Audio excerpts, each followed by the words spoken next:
All right, we're live. We are live. What's up, everybody?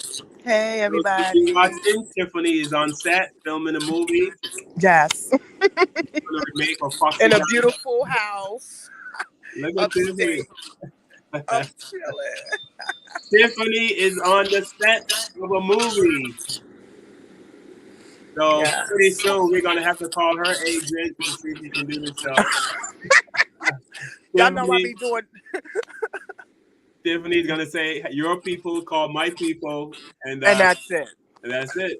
You know, Yeah, don't be I'm just doing my hair and makeup. I'm a stylist too. So right now I'm just doing hair and makeup. This is our last day on the set. So I said, let me just hurry up and get a little call in. Hey, yeah, Kev. don't be calling Hey, directly. But what's Yeah, up? Kev, we both working. Kev, the movie, Kev, we got two movie stars on the show tonight. Oh, what's up? What's up? What's up? What's up? We got Tiffany, who's on set. What's up, Tiff? I just left a birthday party, so I'm not on set. Uh, I'm in my house. We had a birthday party for one of the kids, You but made it oh yeah, home. I'm home in New York. Tiffany on the set. Look at your Yes, hair I'm getting all that sun getting to the hair. Son look like Frederick Douglass up in this joint. You Oh, saw Douglas. Tiffany, I think you're beautiful. Stop it, girl. Thank You know you're Tiffany beautiful. took some time out from her trailer, from the makeup. She got out the makeup chair to give Kevin and I some time. Thank you, Yes, I Tiff. have to. Thank you, Tiff. Glad you're I here, love sister. you. I love you back. What's up, Carl Yard? What's up? What's up? So today on today's show, we are covering several topics. We're going to talk about. I was watching videos on white culture. Is it in a culture? Do white people Mhm. really have a culture? Kevin told us about the shooting in Richmond, Virginia. I also posted a video for that. There was a graduation in Richmond, Virginia, and somebody decided to shoot up the place. Two people are dead. At Thank Yeah. the you. school. It's people that look like us.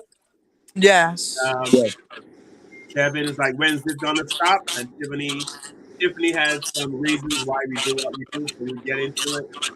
And also, we're gonna talk about the black mother of three who went to a white neighbor's house because her kids had some kind of interaction, and the white woman shot through the front door and killed the sister right there in front of her kids. So we're gonna get into it. Um, so here we go. We're gonna hit on. Let's do the. You guys want to do the Richmond first? Yeah. Yeah. You guys hear me okay? Because I have feedback.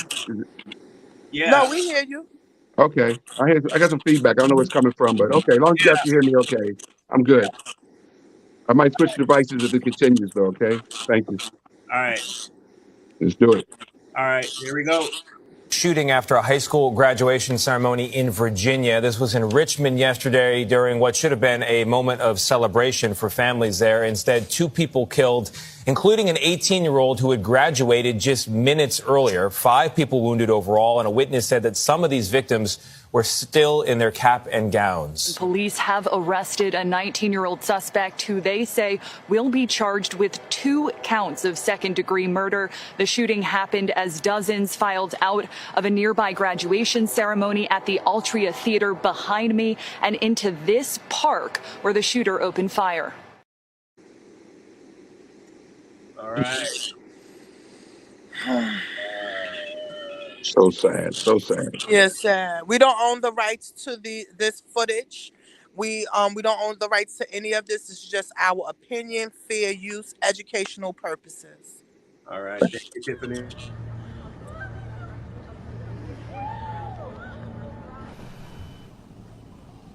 We had hundreds of people in Monroe Park, so people scattered. It was very chaotic at the scene. I can tell you that the person we believe is who is going to be charged was detained initially by VCU security. Everybody started running and pushed her down on the ground. We got down on the ground, and it's just chaos from there. You just kept hearing shots. This should not be happening anywhere. Anywhere. Whether it's in Richmond, whether it's in Virginia, whether it's in the United States, this should not be happening anywhere. A child should be able to go to their graduation and walk out their graduation and enjoy the accomplishment with their friends and their family.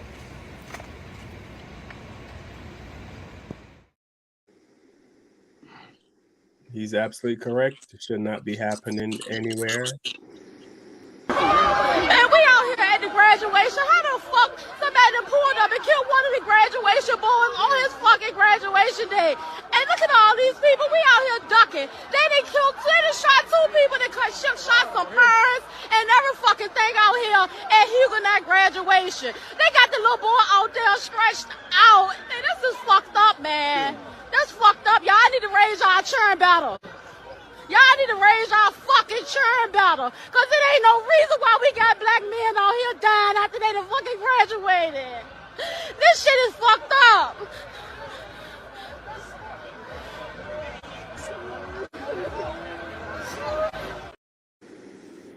Real emotions right there. Real emotions. Yesterday, this young man, Sean Jackson, and his father, Lorenzo Smith, both gunned down outside a high school graduation by this 19-year-old. And the question I have today is, when, in God's name, are people like this and other young black men gonna understand how sad, how ridiculous, how idiotic, how crazy it is to go out and murder one another? Now, first let me say this. People murder in every race. Black, white, Latino, Asian, across the board. But today, I'm speaking to my young black brothers. See, I'm smart enough to know that black on black crime doesn't exist. People kill where they live. And usually, 9 times out of 10, 100 times out of 100, no black person is killing another black person because he's black. They're usually killing because of some kind of disagreement, beef, some type of argument, some type of something that's happened. And it has led to such angry and hateful mindsets that the only thing that they can think to do is kill the person. And what I'm seeing is these kids that are killing are getting younger and younger. They have way too much time on their hand. They're not being monitored. They are not being disciplined. And it is very, very easy and accessible for them to have weapons. And not only do they have weapons, these young people today are doped up all the time. And when I say doped up, I'm talking pills and a strain of marijuana that is ridiculously strong and probably 200 times more addictive than the weed your mama and daddy used to smoke. Everywhere you go now, if a car passes you on the highway, you can smell that weed in the car passing you down the street. And what's crazy is most of these parents know that their children are smoking weed and aren't doing anything about it. And the main reason they ain't doing nothing about it is because they smoking it too. And there's definitely something in the drugs today that are causing these young people to do more dangerous and idiotic things with less care. Now, there is a spiritual side to this as well. I believe in God, and I believe that a lot of young people don't have any influence of God in their life in any sort of capacity. None whatsoever. I blame the parents for 1, I blame the school system for 2, and I blame the church and the community for 3. In the black community, we got churches on every corner. And now they're relegated to just that corner. They're not out in the community grabbing up these young people and giving them the proper guidance that they need. The thing that their parents can't seem to figure out how to do. Now, trust me, there's enough blame to go around for everybody. The school system is letting them down because of politics and money. They're not able to control them. And the parents are just failing because they're young. They don't have the right mindset, and they weren't raised properly themselves. It almost feels like a hopeless generation and a lost cause to even be talking about this. But that's a mindset I refuse to take. So I'm hoping and praying that everybody wakes up, comes out of this fog, and grab your loved one, your young person, and really investigate their life and find out what's causing them to be damaged and hurt and mad enough to pick up a gun and go out and murder 2 innocent people right after a graduation. We all have to do more. And if we don't, we're going to see way more instances just like this, just like what we witnessed yesterday. So I hope you got an open ear and an open heart, because your child, your loved one, could be the next one dead or the next one in prison. Think about it. Talk to you soon. Peace.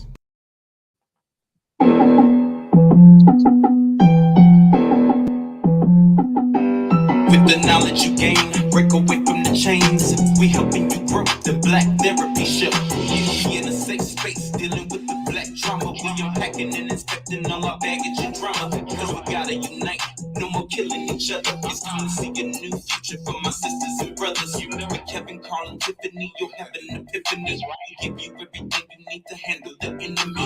We be giving you everything, we won't challenge you mentally. The right conversation so you grow exponentially. We built your penitentiaries, we built all your schools. Gave us brainwashed education, just making us fools. Hatred was what we got in exchange for love. No more manipulation from my God up above. No. It's Carl, Kevin, and Tiffany.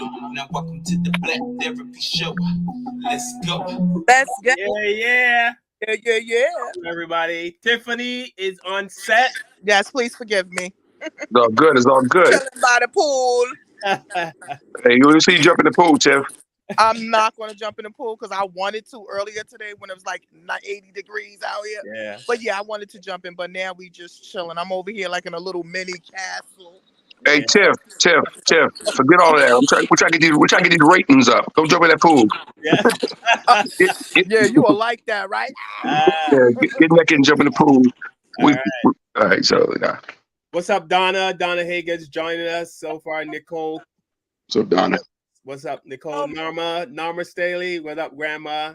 And a bunch of other people. Thanks for everyone for jumping in. As you heard, we're going to talk about several topics today. Do white people have a culture? I actually had one person already commented on it. What they said? Dave White from YouTube said, white folks have a culture of supremacy. The Americans has a culture, Euro, but most were put out of Europe and had to come here to steal, kill, and destroy minds. That's their culture. That's the culture. Rob, steal, and kill. That's it. We don't finish the show. We don't finish the show. Mic drop. Dang. Mic drop. It's going hard. It's going hard. We're gonna get into it. We're gonna get into it as we always do every Sunday at 7:00. But first, we're gonna talk about this shooting at the Richmond, Virginia graduation. Unfortunately, it was people that look like us, and Kevin and I was chatting about it a bit, and we were like, when is it gonna stop? Why do we do it? Tiffany have some thoughts onto why we have this mindset. Well, it's so bugged that the guy said it. The last guy that was speaking, it's not about black on black crime. What it is that they had some type of altercation, and instead of him trying to solve the problem or just walk away from it, he felt like he needed to settle something. Now you're about to settle your ass in jail, okay? So we have to talk to our children. Our children, like he said, is lacking faith in God, because if you have faith in God, you would have thought twice. You don't respect your mother or your father, because if you respect your mother or your father, you would have thought twice still, because, those are just things that you just think about. He went to a school graduating and shot them on the spot. Like, he had a goal. He knew what he was doing. And they said he just turned himself in. That was it. And Tiffany and I chatted about this before, and I was wondering, it always seems like black people, when it comes to shooting up, drive-by shooting, just running up on each other, killing each other. Yeah, we know white people go in and they have mass shootings. They'll just spray a whole, they just kill like 1,000 people all in one shot. Mm-hmm. When it comes to stuff like this, it seems like we kind of go after each other, for the simplest things. To me, it's simple. We seem like we get so angry with each other, And I don't understand how because we've done nothing to each other really, right? We haven't oppressed each other. Right. Why this kind of anger towards each other? And Because you said it was personal. last week, Tiffany, I told you about I was parking in front of a hotel in New York City, and it was a no parking because hotel guests are coming and going. But I just Mm-hmm. pulled in to send a text, and the guy came out and started yelling at me, and I rolled my window up, and he got so mad that I rolled my window up in his face as he said, "Don't you Oh yeah, roll he that?" cursed you down. Yeah. But then he started to say to me, get out the fucking car, I'll fuck you up. To Yeah, I hurt mean, you because you rolled the right, window yeah, down. It's yeah. just Because I rolled my window up while he was talking because he was getting too close and I didn't know what he was going to do, so I rolled my window up. right. But he was telling me, get out of the car. You need to ask him. So, and I said to him, are you really going to go to jail because I rolled my window up? And he did not even care. He No, he didn't didn't even. care. They don't No, he care. didn't care. He just wanted to fight. He just felt disrespected. As he said, you don't disrespect me like that. He felt disrespected, and he wanted to fight and kick somebody's ass over it.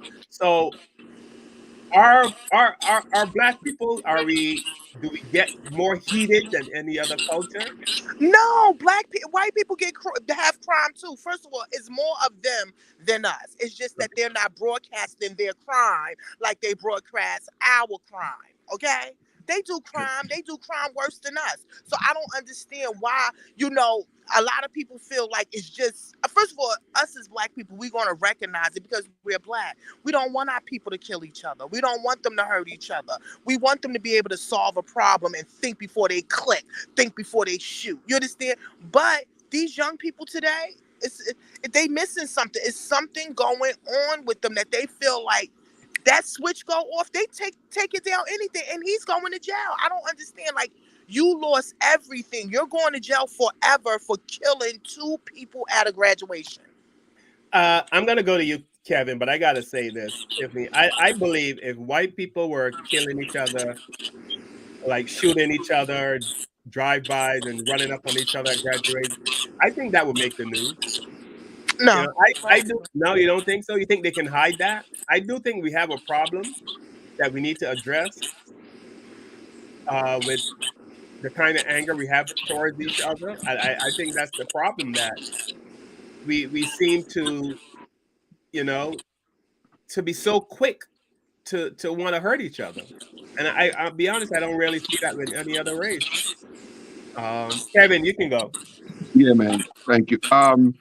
Which kind of it kind of goes with during the pandemic, we were having the R&B verses, the verses thing, was pretty entertaining, but it was pitting black artists against black artists. Like you have, you know, uh, Ozzy Brothers going against so and so, or Patti LaBelle against Gladys Knight. So it was like the battle, the verses. Versus. Yeah, it was real popular during the pandemic, and I didn't like it. It was good to see those old groups, but I hate it when we battle each other Each because other. Why? it Right. goes to you don't see white artists doing that. You don't see Phil Collins and going at the Bee Gees. You know what I'm saying? Just throwing that out there. They're not. So you don't see white culture bringing each other down, but we are so quick to battle each other for entertainment pleasure or Mm. whatever. Um, so I didn't really enjoy the verses, even though I'm big fans of everybody that was on the verses. I just don't think seeing Stephanie Mills go up against another great black artist, and we all on the internet afterwards go, "Who's the best? Who's the best?" They're all great. So why do we have to do that to each other? Same thing we discussed on this show called Showtime at the Apollo, how we publicly boo our black entertainers that come out that might hit a bad note or something, and then the audience boo them. And that is seen on national television, us booing other black people. So it's an Apollo tradition, but it's a tradition that shows us once again abusing each other. You know what I'm saying? So I did it. it's part of our culture abusing each other. You boo somebody at the Apollo. See, most people, Word. As soon as I got there, but I was see, like, most people. boom, boom, boom. I just wanted to That's do wrong, it. I Tiff. was just wanted Because to do most it people for that Wednesday. boo, I Tiff, didn't most people boo that all the time. I boo, just wanted to say I booed. but most people that do that, see, a lot of people sit there and boo that They can't sing. They can't tell jokes. They can't even. They have no talent, and they sit in those chairs and they boo people. Here's my point. You don't see no booing. You don't see no booing on America's Got Talent. You know what I'm saying? You don't see no booing on The Voice. Oh, because You they know, tell them they it's make them ju- sign a it's composition just agreement. our shows, though, Tiff. It's just us booing each other, and that Right. goes back to the mentality of us not having love for each other, not respecting each other. As far as the 19-year-old who shot these people, and I hate to go back to hip hop again because I'm a big hip hop fan, but hip hop has glorified prison. So a lot of people don't Right. realize, Tiff and Carl, how tough prison is because it's been glorified in movies, uh, and in movies you see somebody in prison and it looks cool, you know. Even getting shot in a movie looks cool, you know. Getting shot in real life ain't cool, right? No, it's not. No, it's not. But getting shot in a movie, is cool. I mean, Whichcomb won an Oscar because he died in Untouchables. What's his name? Sean Connery got an So you Oscar for his dying scene in Untouchables as he was shot up by another gangster. You know what I mean? So everything's glorified. So this 19-year-old, he don't fear prison. He think it's a badge of honor probably to go to prison. When he gets there, it'll be a different thing because when he gets there, reality sets in, and he hmm realizes it's not like the movies. You that's know, right. when he gets there and start getting his ass whipped and his ass taken and hmm everything else that goes to prison, then you realize it's not like it is in the movie. So hip hop has glorified a lot of stuff. So Um, is it our culture? Is it it is our our culture culture. to be against one another? Yes, Tiffany, let me jump in and say this, Tiffany. Even Richard Pryor said this, and Kevin can co-sign on this. When you do comedy, a black audience is much, much, much harder to deal with than a white audience. And any person will tell you that it's much harder to please a black audience. yeah, Yeah, if you're a comic doing comedy and you're not doing well in front of a white audience, they'll get quiet and they'll let you know you're not doing well, right? Because they get quiet, your Yeah. jokes are working, you know what I mean? But they can't. But you can feel them pulling for you to hmm do well. Because I've had those nights where I'm not doing well, and somebody in the audience, a white person, yell, "All right, Carl, try something else." You know what I mean? Because there's nights when you're trying out new stuff and it's not working the way you want it to work. But if you're not doing well in front of a black audience, totally different experience. Get off the fucking stage. You know what I mean? They yeah, cursing you out boo, and Yeah, throwing boo. you. boo, They, Dad, boo, they doing the boo. Apollo at the they, comedy scene. but they will let you know on no uncertain terms that you suck and don't come back and get off the stage. Oh God. I did a show where a brother got up out of the crowd, walked on the stage, grabbed the mic from the comic, said to the audience, "Y'all think this motherfucker is funny?" And the crowd go, "No!" And he told the comic, "Get off the fucking stage next." You know, so Yeah, I think it's a cultural thing. You know what I mean? Like we don't encourage each other. So how it about is. we reverse it? How can Well, we I reverse gotta it? say I know something that real I quickly. encourage my people. Let me say something real quickly about outrage because I don't feel, and we saw the emotion, the raw emotion of those people in Richmond, Virginia, that was dealing with that situation. But where's the nationwide outrage? Because if that was Dylan Roof that went to uh, that graduation and shot up those black people, or any other white supremacist that went there and shot up those white people, the outrage from us right now will be at another level, and Yeah. that's real. That's facts. And Oh, why so is you that? think that should be more? Well, yeah, okay. Well, I people are think that talking yeah, about I it. think that Al Sharptons and of the world, and I support Al Sharpton. Y'all know that. I talk highly of him on this show all the time. But where's Al Sharpton? Where's Ben Crump? You know what I'm saying? Right now, why aren't they in Richmond? Right now dealing with it? Because if it was a white guy that killed these black people at this graduation, Ben Crump would be there right now. Is We it? Is agree. it We because agree, of the right? case? Maybe We it's a agree. different case. I'm just saying. I'm just saying. Our people that call themselves civil rights leaders, All I right, think Tamika Mallory and my son, they could probably be out there trying to fight for us keeping the guns away from each other or on each other. The people I like think we that. need to be more upset about. I mean, personally on this show, we are. Yeah, I I don't was like it. devastated to see. I'm devastated to see that. It's heartbreaking. It hurts. But I think it should be nationwide outrage about what happened in Richmond, the same way it was when we watched Derek Chauvin kneel on George Floyd's neck, right?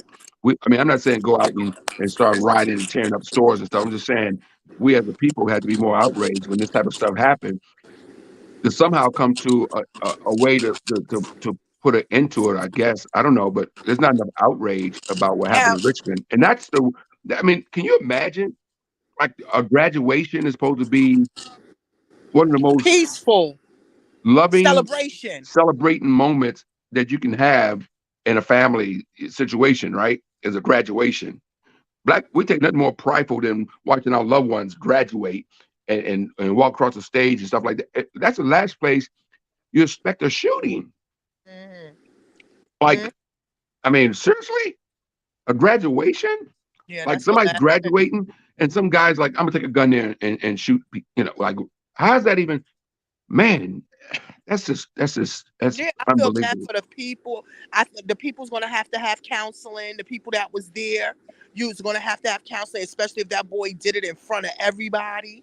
The family is gonna need help. My thing is, talking to our parents, because one of the guys on the video said, he blames the parents. We have to teach our children how to solve problems, how to deal with rejection. You understand? Not everybody's gonna like you. Not everybody's gonna be for you. Sometimes you have to walk away from things because you know what? It could cost you your life. Now, Carl, we could talk about what's that girl, that lady that got her ass shot through the door. That Yeah. don't make no sense. It's like We'll talk crazy about out that. here today. Yeah. There was a lady in Florida, and from what I saw on the news and what I've read and what I've figured out from my research, seems like this black lady in Florida, her kids was playing in some area. I guess the white lady felt like it was her property and she didn't want the kids on her property. Anyway, she came out. The kids left, from what I saw on the news. Left an iPad. The lady came out, grabbed the iPad. The kids went to the house to try to get the iPad back. The lady came out, threw the iPad at the kid. He said, hit him on his toe. He went home, told his mama. I don't know if the iPad broke, the screen cracked or whatever, but he went home, told his mother. Mother came back, probably banged on the door to see what's going on. White lady shot through the door. Apparently didn't even come to the door, just shot through the door. Killed her. So Next to her son. Yeah. And now all these allegations are coming out of all her racist rants on social media. So she's now coming out as a known racist because now they're doing research on her social media posts and all that sort of stuff. Yeah. And seeing that she basically has a lot of hate for black people. All right, hold on. Let me show a couple of videos. A white woman in Florida has been arrested for allegedly fatally shooting her black neighbor, a mother of 4, during a confrontation. Susan Louise Lorenz reportedly shot a GK AJ Owens on June 2nd after becoming upset that Owens' children were playing near Lorenz's property. She reportedly shouted racial slurs at the children and threw a pair of skates at them, hitting one of the kids. When Owens came to Lorenz's house to confront her, Lorenz reportedly fired a gun and shot Owens through the door. Owens' 10-year-old son was reportedly standing next to her. Lorenz claims she fired in self-defense and told authorities that Owens had attacked her in the past. Florida's standard ground law allows for the use of deadly force to prevent imminent death or great bodily harm to oneself or another, so Lorenz was not initially arrested, as law enforcement officials claimed they had to determine if her use of force was justified. However, the local sheriff said they ultimately determined Lorenz's actions were simply a killing and were not justifiable under Florida law. She was arrested on June 6th and charged with manslaughter with a firearm, culpable negligence, battery, and 2 counts of assault. Owens' family said she had a smile that would light up the room and loved and absolutely lived for her 4 children. The shooting comes after several other recent instances of gun violence during everyday situations, including the shooting of Ralph Yarl, who was shot in the head after ringing the wrong doorbell, the fatal shooting of Kaylin Gillis, who was killed when a homeowner fired at the car she was in after it entered the wrong driveway, and the shooting of 2 cheerleaders who approached the wrong car. Oh, y'all coming Black out here? woman, a mother, Y'all coming out here? shot and killed by her white neighbor. The police said clearly there was a conflict between the two, and the white neighbor did, in fact, have an issue with the child. However, white neighbor not arrested. That has now changed. Let's go to it. Okay, this is called the perk walk right here. This is the individual who shot a mother who simply knocked on her door. That is it. Mother dead. The child was operating in good faith, told the mother what happened to her when a conflict between the child and an adult took place. The child says, Mom, this is what happened. Mom goes knock on the door to talk to her. She gets shot through the door, dead. Not even arrested. She's here on our campus here. She's being there. My detectives are finishing up with some interviews with her at this time. And then once they have concluded, she will be escorted into the county jail. You know, the whole time we had only one side of the story, okay? We know that she shot through the door. Of course, on her side of the story, she makes claims that her life was being threatened. And the way the laws are written in this state, and this is what people need to understand, that our hands are tied in law enforcement in these cases where we are instructed that we cannot make the arrest because we have to rule out whether the shooting was justified or unjustified. So one of the biggest things is the interview of witnesses, and some of our witnesses were the mother's kids. And obviously we were not going to interview them that night after watching their mother be shot and killed. That's the underground law, man. That's what Trayvon Martin had to deal with, and with George Zimmerman. You know, Yeah. it worked in George Zimmerman's defense. He actually got off on with standing ground, but they're going to claim that every white person that shoots a black person in Florida is going to claim that standing ground law. It's the dumbest law ever. I don't know why it still exists or why it's able to exist in this day and age, Carl and Tiff. Yeah. Well, Tiffany and I were talking before we went live, and I said, I'm not even sure why that black woman went to that white woman's house, but I'm sure she thought she knew her. She never thought she would have been shot. But let me tell you, Kev, I was telling Tiffany, I have a package, like the number on my house. Let's say the number at my house is 123 Main Street. There's another 123 Washington. And I always get mail for 123 Washington. And I get packages, I get mail, I get all kinds of stuff. One day they said, no, let me drive over because the 123 Washington is just a minute or two down the street from my house. So I said, let me go over there and give these people their package and let them know, hey, I keep getting your mail, I keep getting your packages, but here's something, you know, being a nice neighbor. Mm-hmm. I drove by the house. I saw like 4 or 5 white people sitting on just out in front of the house. You kept on going. I kept going. Could you imagine me walking up the house where there's a group of white people sitting in front? You think they're gonna think that I'm there to deliver a package or drop something off, or you think they're gonna have any nice thoughts about me walking up this driveway or driving up? When they see me, I know I'm like, I'm not about to die. And I literally thought I could die trying to deliver a package. That's the America we live in, where you can die trying to deliver a package. I say, you know what? This package is going to go back to the post office and let the postman do his job, because I don't need to try to be. And I've had the package now. This is going on a 3rd week. So I'm hoping it's not some kind of medication that they're waiting on. You done messed up, Carl. That package is still sitting in my house because I haven't had the time to go to the post office. You know, but I cannot even deliver a package that was accidentally delivered to my house. And that's messed up that you have to feel like that as a black man, to have anxiety to go take somebody a package that was left at your house because of how white people treat us and how they deal with us. You understand? And that's sad that you have to feel like that. But I wouldn't have took it over there either. If I see a whole bunch of white people, I'll take it back to the post office. Yeah. You know, so, you know, even if that black woman was banging on the door, if she was cussing out, if she was doing whatever, you know, The fact that what I'm going to say this, I think some white people just want an excuse to kill a black person. I think when they get the opportunity, they take it. I believe it. Absolutely, I believe it. Like the guy that killed that guy on the train, he was waiting for the day he could strangle a black. Oh, I forgot his name, but I think it was the Long Island Railroad. Denny, the one that killed the Michael Jackson impersonator. Yeah. Yeah. Oh, you talking about that? Oh, I went far back. I went back. What's his name? Is a guy that got on the train and killed 2 black boys. Who was it? Kevin.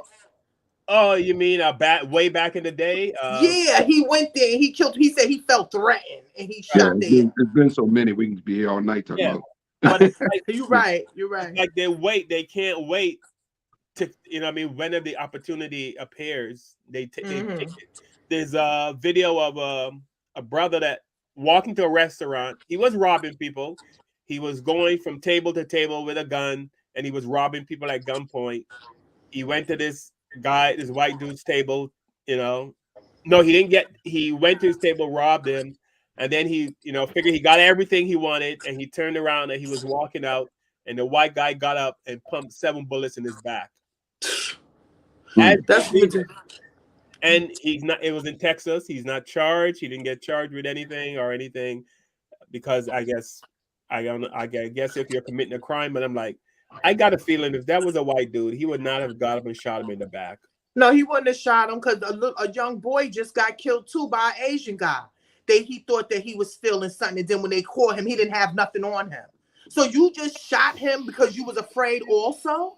You understand? Like, don't take on this white man being afraid of us, because we don't even worry about Asian people. We don't bother with them. You understand what I'm saying? We try to live our life. I don't understand why the people don't understand. Black people, we don't ask for trouble.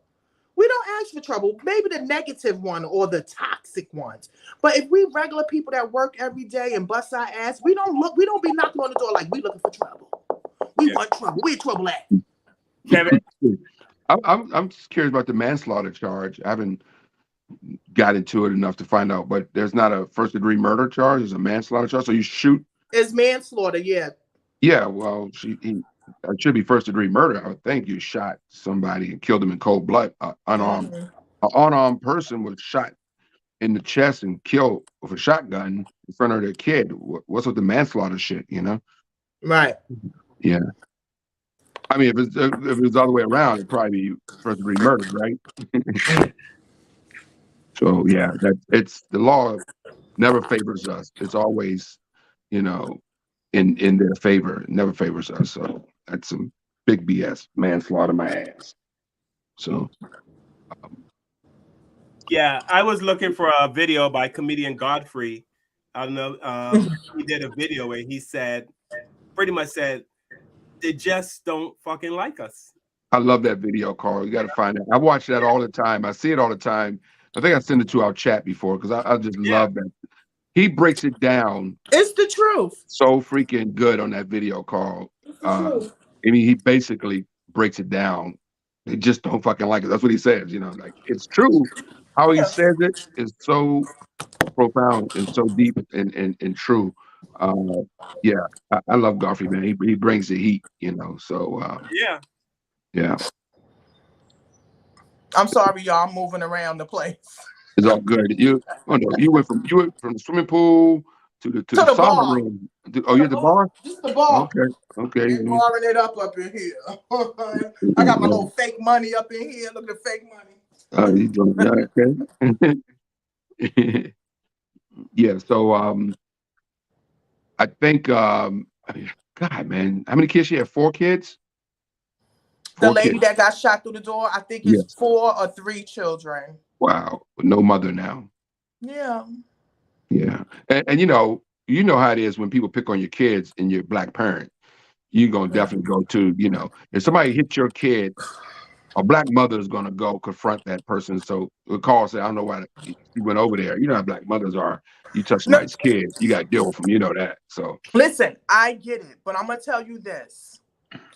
I'm a type of person, because we know today people are different.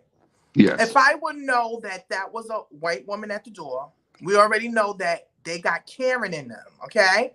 That Karen is going to bubble up and they're going to bug out. So what I'm going to do, and I hope this is a message to everybody, if you have beef with a white person or a neighbor or anybody, call the cops first. Or call somebody that you can know that's going to mediate it, or don't go to them people's houses. Matter of fact, knock on the door from across the street. Call a name. Hey, because they feel like they can kill you at any moment, anytime, and have no repercussions about it. You heard what Trump said. Trump said, I can kill somebody on the street and I won't get locked up for it. I think all of their mentalities is like that. You know, so, you know, we send our condolences out to her family, to her children, because I can't even imagine. Now these children have to have counseling because now they feel like it was them. It was their fault that their mother lost their life. No, your mother was supporting y'all and protecting y'all. And that white lady had no right to shoot through her door and kill y'all and kill your mother.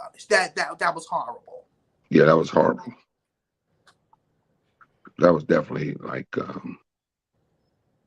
Yeah, the gun violence is ridiculous. You got to remember, a lot of people with these guns never even went to a shooting range, never went anywhere. So, because I met a gun instructor here, and he's a retired cop, so he teaches people now how to work and deal with guns. And now he's on the set with us, helping and teaching and stuff. A lot of us don't know, you know, how to handle a gun, what to do with a gun, how, you know, if something happens, you just don't pull out your gun and shoot somebody. I mean, that should be the last resort if somebody's trying to hurt you or violate you, but not the first resort. And then you thinking about it later. Now this lady, you got, matter of fact, we don't even know if she's going to get time. You know, like she's going to say self-defense. She felt threatened. It was a big black woman in the front of my door. I didn't know what to do. I had to shoot. I'm telling you, she's going to use self-defense. Yeah, I don't think it's going to work. I think, you know, I mean, the prosecutor, you know, doing the job right, it's going to, you know, I don't know, Florida, and, you know, I just left Florida. We know that, right? So,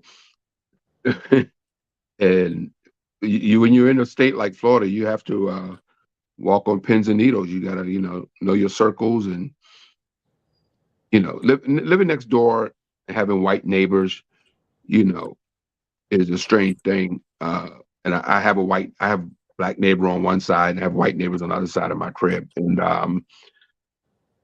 my dog, you know, I had a little beef. My dog went over and used to take a crap in the neighbor's yard, right? And Which one, the black or white one? The white one. Oh, and Lord. he came over and left a note, a nasty note in the mailbox for us, you know, saying, your dog pooping in my yard, you know.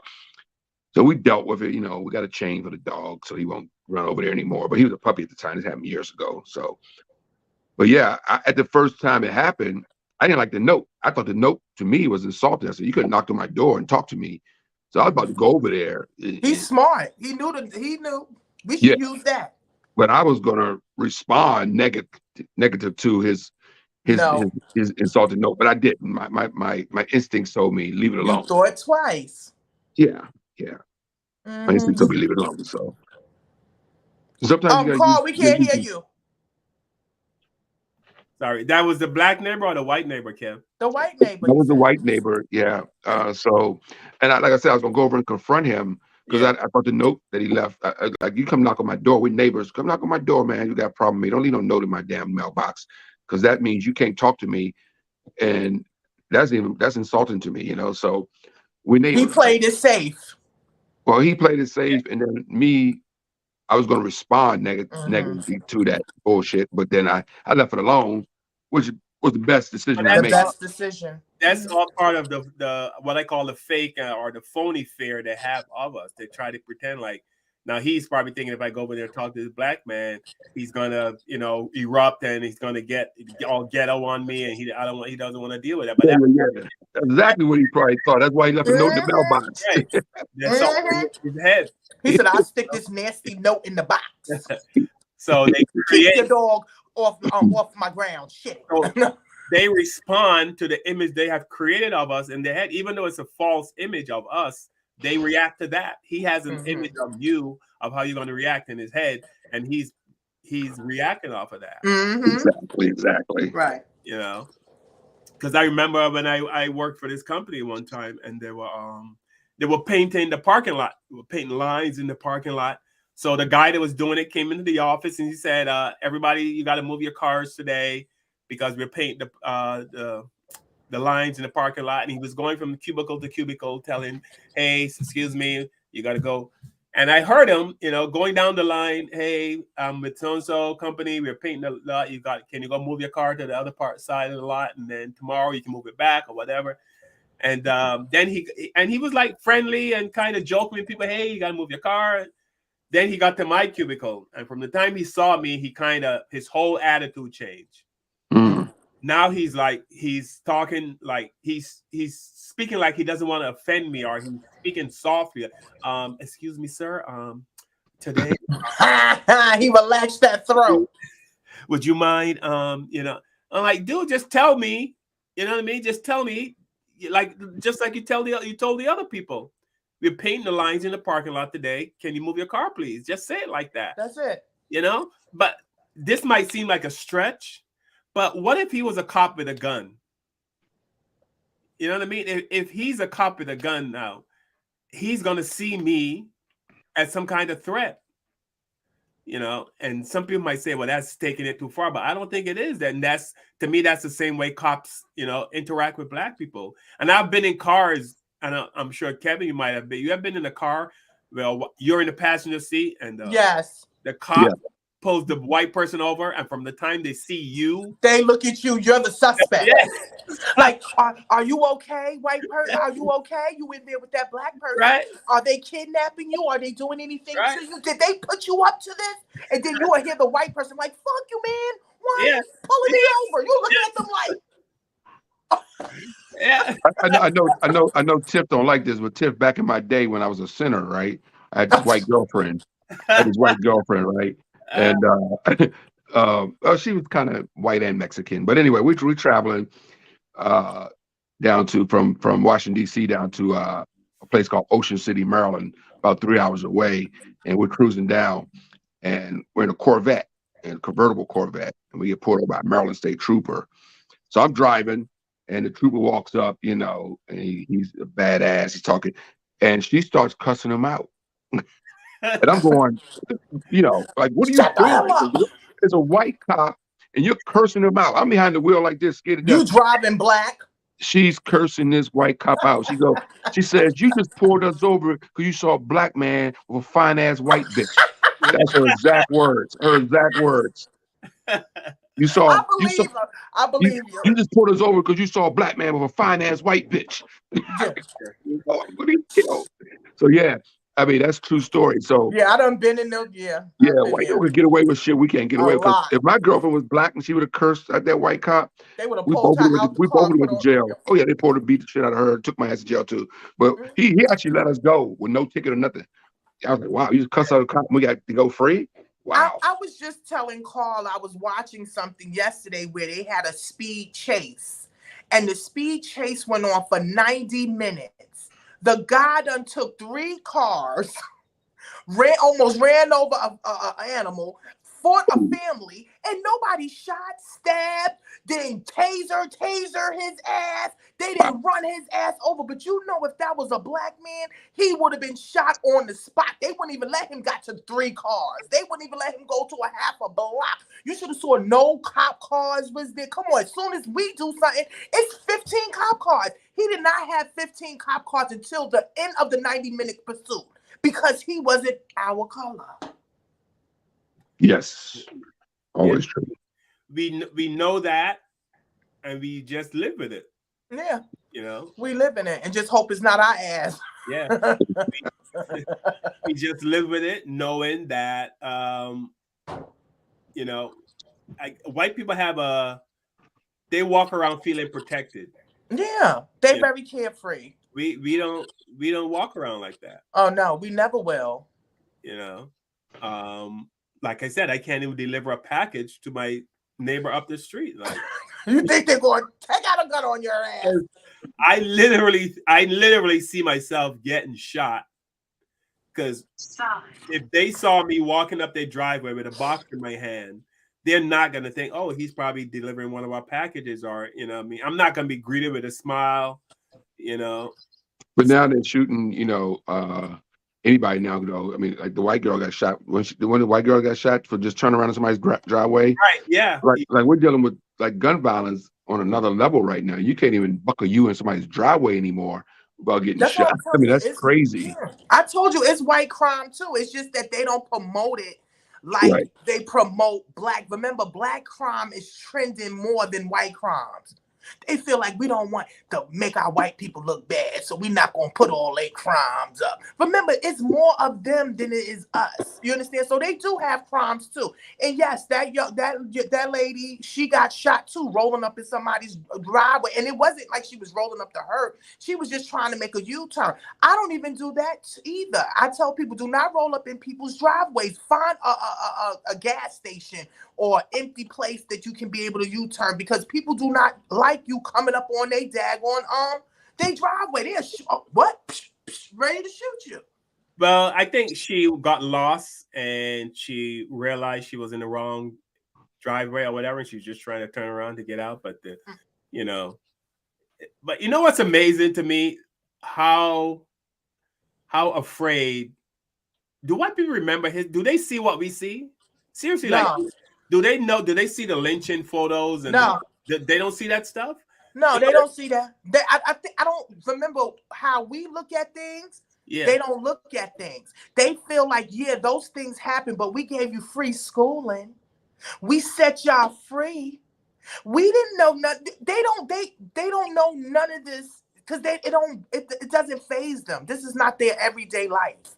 So no, they don't care. So, because the reason I asked is because, like, you would see, okay, a group of black kids carjack or something, and then you see people commenting on social media, oh, they're savages. They're such savages. I mean, like, you really want to talk about savages? Let me show you some pictures of people being roasted alive. Right? Right. Yeah, or people being roasted alive, or about, you hear stories about black people being lynched. There's one black man that was being lynched, and he was trying to get the rope from around his neck. So they took him down off the tree, broke his arms, and then proceeded to lynch him again. Are you serious? Yes. He was. That's ridiculous. How you double lynch somebody? How you double lynch somebody? I just don't get it. But then they refer to us as savages. That's why I'm asking: do they know the history that we see and we read about? Does the modern day white person know that? My show. No, that's why they want to get rid of the books. That's why they want to get rid of. That's why we're having this big debate for the last 2 years on books and stuff being in schools and things like that, because some of these books expose some of that stuff. So yeah. I mean, that's why they're trying to ban everything. That's why they're trying to get rid of. It's too late though. I mean, as long as there's social media now and stuff like that, all this stuff's going to get exposed. That's why they want to get rid of TikTok. Because TikTok is now so many smart people on there. Exposing, putting up videos and stuff like that. That's why they want that TikTok off. Yeah, of course. I'm in another area, y'all. Yeah. So I mean, you mean like the whole thing with black babies being used as alligator bait. Yeah. Oh, Carl, Carl, do not let that down. Carl, like that alligator bait shit is amazing. And about black people being buried and leaving the head exposed. They buried them in the ground, leaving the head exposed, and then they poured honey on their head so the ants can come and friggin' just. Carl, we be trying not to think about that shit because we gonna make us mad, Carl. Kevin, tell him. But then they call us savages. That's my point, right? But then they call us savages. So that's my point. So that moves right into our last topic, which is white culture. So is that what I just spoke about? Is that white culture? Is that it? In some places, yes, sir. In some places, definitely yes. Yeah. Because I mean, Sorry, I got my Snoopy thing going here, guys. Sorry. All right, so let me show a couple of videos here. If you could be any race other than the one you are, which would it be? White. Why white? The freedom and the independence. If you could be any race other than the one you are, which would it be? Man, I'd be white. I'm good with what I am. If you could be any race other than the one you are, which would it be? Pretty chill with my race right now. What's your current race? Depends on who you ask. I'm white Jewish. What's one thing that you take pride in about being mixed with white and Jewish? Jewish culture has a lot of good parts about it. Customs and traditions and pretty neat. I don't know. I feel like white's not really like a culture. It's like more of like a race. I feel like it varies from culture to culture.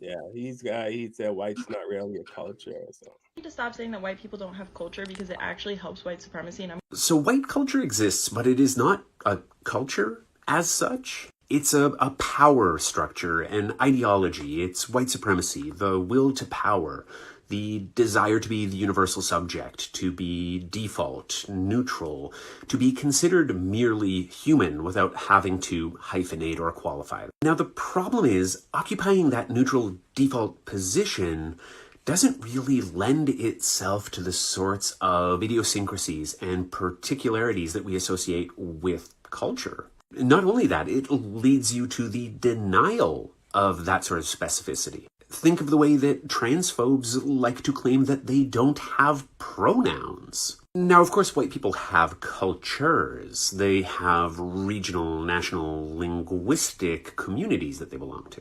But that is very different from saying that they have a white culture. And in fact, those individual cultures do a lot of work to undermine the idea of white culture and white supremacy. Because if you call yourself, for instance, an Irish American, you're weakening your claim to being only American. You've now joined the long list of people with hyphenated identities. And I would add one last point, something else that is missing from that general category of white culture, which is a claim to injury. So the sociologist Wendy Brown in her book States of Injury describes how identity categories tend to be formed in response to some sort of harm. A group of people is oppressed, they form a community in response, and then name themselves. And that series of acts, is the formation of a culture. But white culture has never had that experience. We share no common experience of oppression or victimization because of our race, which goes a long way to explaining why it is that we say something provocative like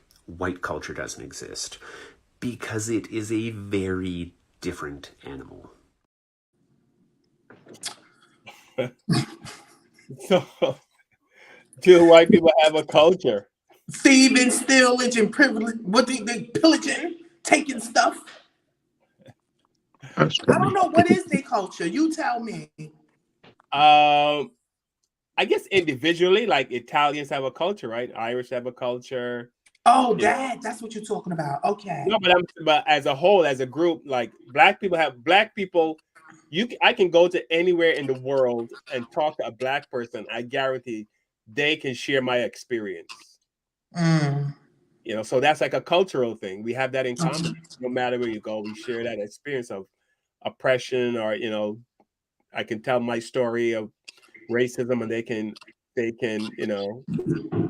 simulate with what I said.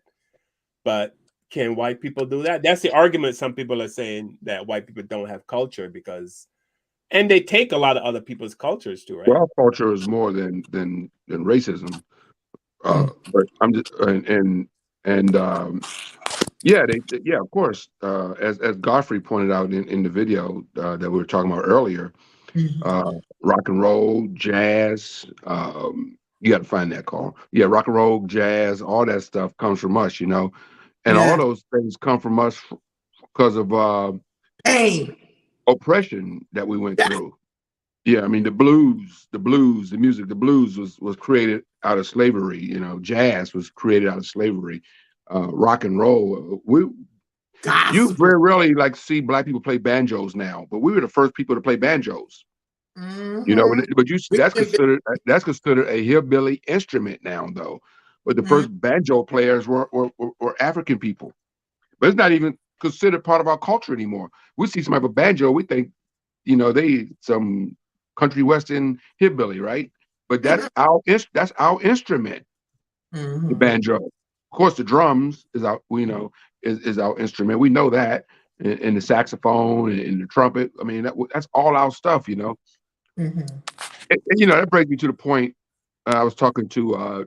I was on tour with Wynton Marsalis, who's a jazz great legend, and he was telling me. He says, Wynton works theaters, and he was saying that. He was saying that people like Kenny G. You brought up Kenny G, who's a white jazz artist, and he was saying that Kenny G sells out, big places compared to him, and he's playing real jazz. You know what I mean? Like he's playing like real authentic jazz, and somebody like Kenny G, who plays watered down jazz, black people pay to go see. Like they don't pay to see Wynton. They'll go see a Kenny G before they see a Wynton Marsalis. I found that very interesting. And Wynton's audience is mostly rich white people. So rich white people pay to see a real jazz artist like a Wynton Marsalis, and black people pay to see Kenny G, who does watered down version of jazz. Because you know why, right? Because Kenny G's on the radio, and Wynton Marsalis is not on the radio. Like you don't hear Wynton on an R&B station. You know what I mean? But you can hear Kenny G on an R&B station on any given night, any given day. You can hear Kenny G song on an R&B station. You'll never hear Wynton Marsalis song on an R&B station. So we kind of tend to what's on the R&B station, and I just find that very interesting. So we don't even support some of our real things like jazz. It's supported by rich white people. If you ever go to a Wynton show, it's all rich white people. No black people in the audience. I know. I was on tour with the guy. Very rarely you see black people at his shows.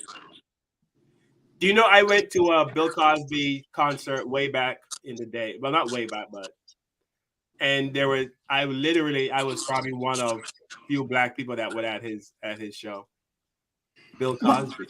What I think, to be honest, I see more white people go to shows than black people. Especially with concerts. They even said the great Bob Marley wanted to touch more black people instead of white people with his music, because he was singing to his people. But it was more white people that was coming. And I think that's when it was time for him to go, how they felt. Like it was time for him to go because he would have touched so many different people by his music. Our music touches people's soul. Our music is our pain and what we go through. Prince said the same thing too. After Purple Rain came out, Prince said his concerts totally turned white after Purple Rain. And because you become a pop artist, once you become, because those guys, back in the 70s, Prince had all black fans, right? Controversy album and all that stuff. Not the 80s, I'm sorry, the 80s. But then but he was considered an R&B artist back then, right? I guess. But once you become so-called pop star, like Michael Jackson, this Michael Jackson right here was an R&B legend, right?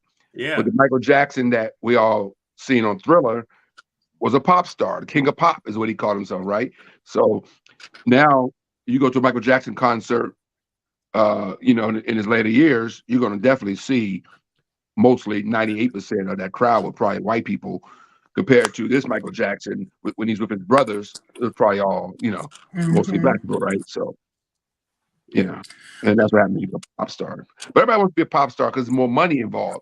When you consider a pop star, you make more money than you do as an R&B artist. Patti LaBelle is a great singer and a great artist, but Patti LaBelle would never fill a stadium like a Tina Turner, right? Because Tina Turner is considered a rock star. And she changed, right? So Tina Turner was with Ike. She was a blues and R&B singer, but when she was Ike, but when she came on her comeback, she reformed into a pop star and a rock artist, and she was able to sell out stadiums at that point. Most R&B singers can't sell out stadiums. They got to be, you put Usher. Usher got to have opening act, and a couple other people, Boys and Men got to be on the show with three other acts, to sell out a stadium, right? But when you're a pop star, you basically can sell out a stadium by yourself, Maxwell could never sell out a stadium by himself. He got to be on the show with a bunch of other people, right? But a pop star, like Janet Jackson's considered pop right now. She don't need an opening act. She can sell out an arena by herself because she got that pop title, and it's a different level. I don't know how it gets like that, but It's that's what so it bugged is. that you. It's so bugged that you say that because Tina Turner said in an interview she was hotter in Europe Yeah, than she was in America. And she yeah, said, I wasn't no Madonna. She wanted to be like Madonna rave. And she said when she went to Europe, she was bigger than Madonna in Europe. yeah. Because in this country, we only like what's hot, and I think I've told this story before.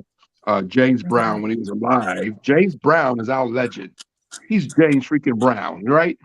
One of the most copied artists Mhm. ever is James Brown. Michael Jackson, Prince, every rap group ever been had a hit on and bit off of James Brown's ass, right? James Brown was performing in Washington, D.C. at a place called the 930 Club.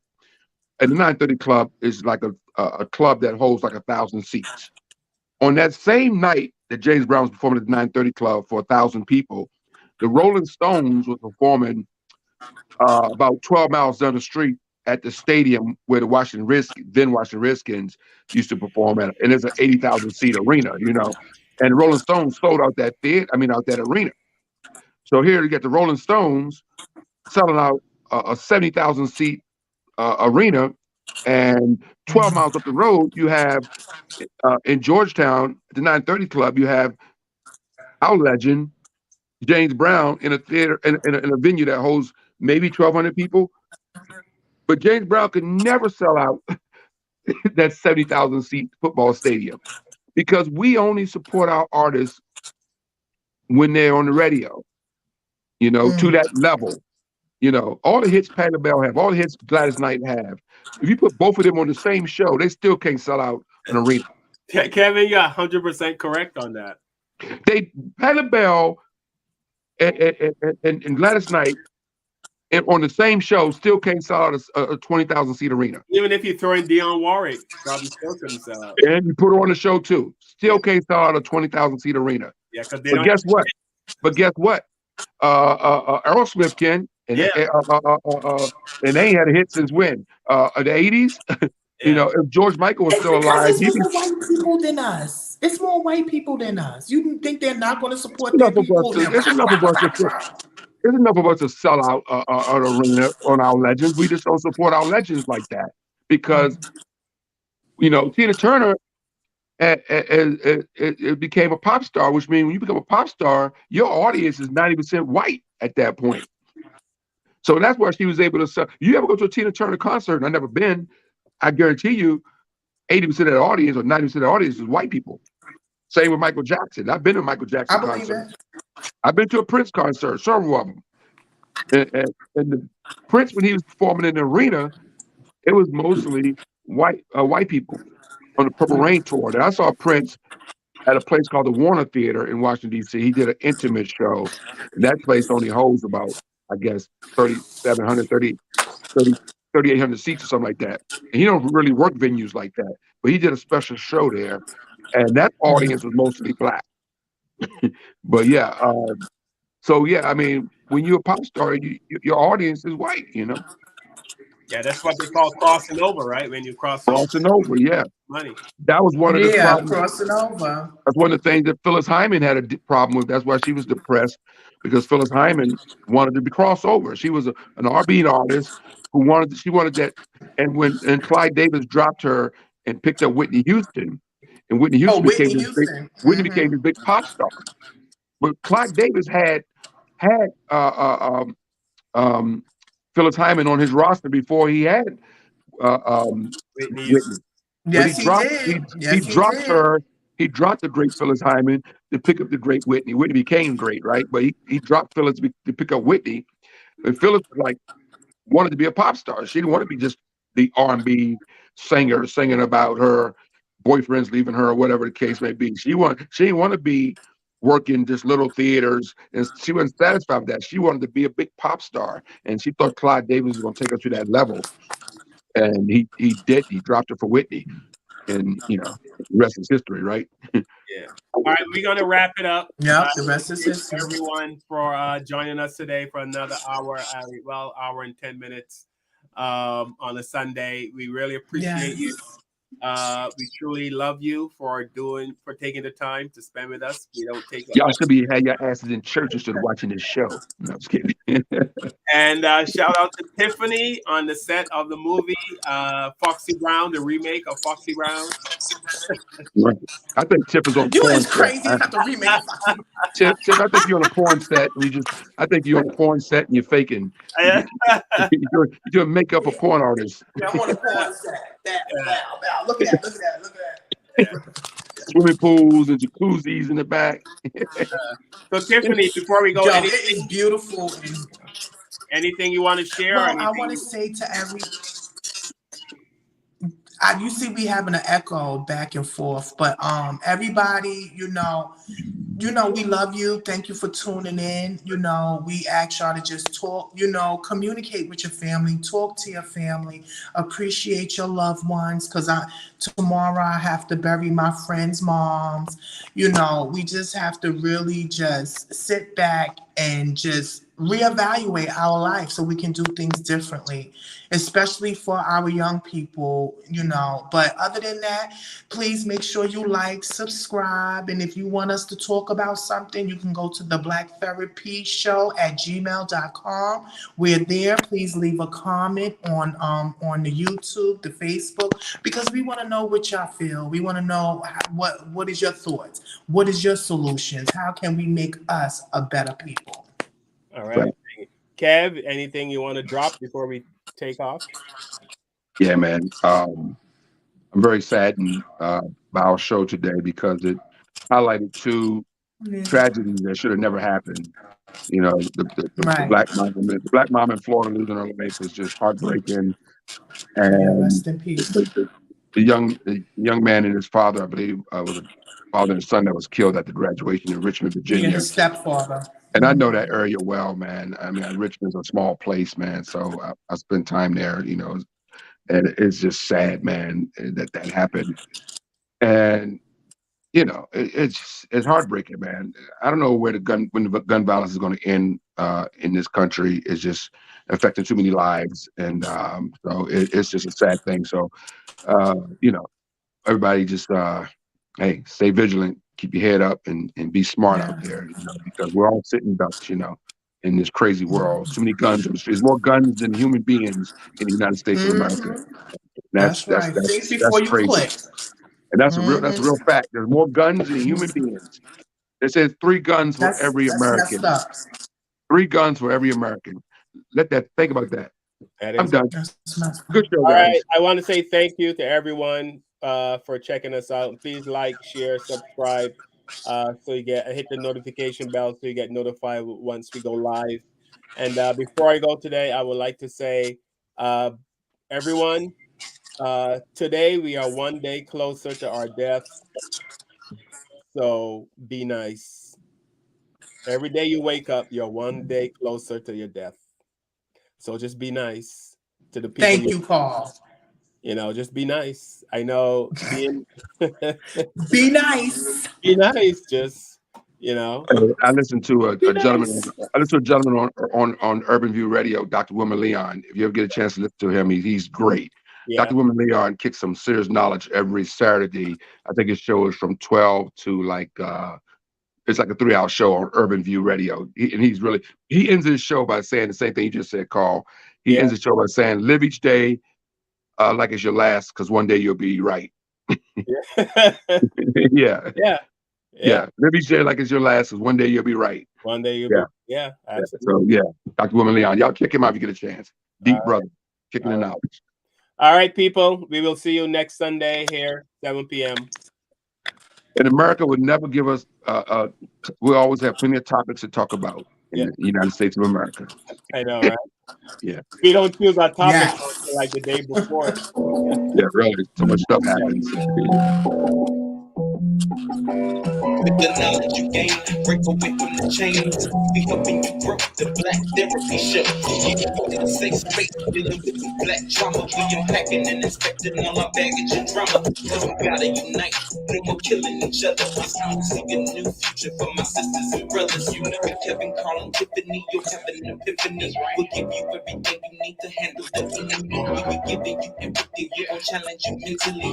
The right conversation so you grow exponentially. We built your penitentiaries, we built all your schools. Gave us brainwash education, just making us fools. Hatred was what we got in exchange for love. No more manipulation from my God up above. No, it's Carl. Yeah, yeah, man.